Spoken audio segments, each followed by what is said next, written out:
In today's video, I'm going to teach you how to download files from Whimsical. If you've been working on a project in Whimsical and need to save your work to share with others, or for later reference, you're in the right place. Let's dive in and explore the different methods to export your files effectively.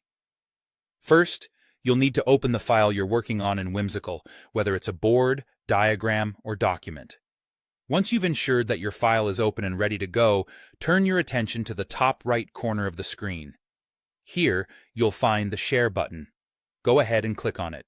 This action will open up a new window where you'll find several options for sharing and exporting your file.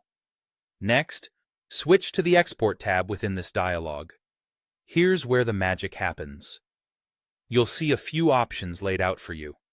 Your first option is to export your file as an image in PNG format. This is a great choice if you're looking to save your board visually as it appears on screen. Whimsical provides some flexibility here. You can opt to export the entire board or just a specific selection or frame. There are also additional settings to consider, such as whether you want to include or exclude the background in the export.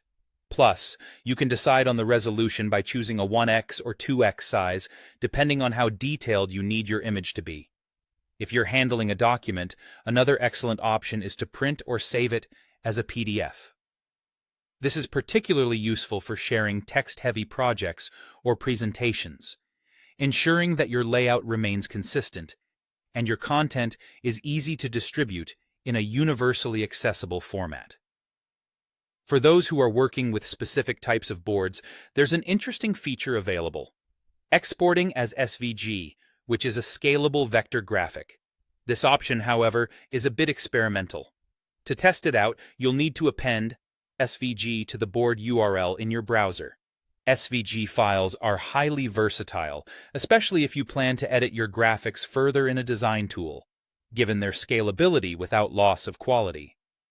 Lastly, if you're crafting a mind map, Whimsical offers a nifty capability to export it as text. This feature can come in handy if you need a plain text version of your mind map's content. To do this, simply select a node within your mind map and copy it. Then, paste it as plain text, and you should have a neatly organized textual representation of your nodes and connections. And there you have it. Whether you're looking to share your work with colleagues, insert it into a report, or simply archive it for future use, these export options offer a variety of ways to make your whimsical creations both versatile and accessible. Thanks for watching, and I hope you found these tips helpful. Happy exporting!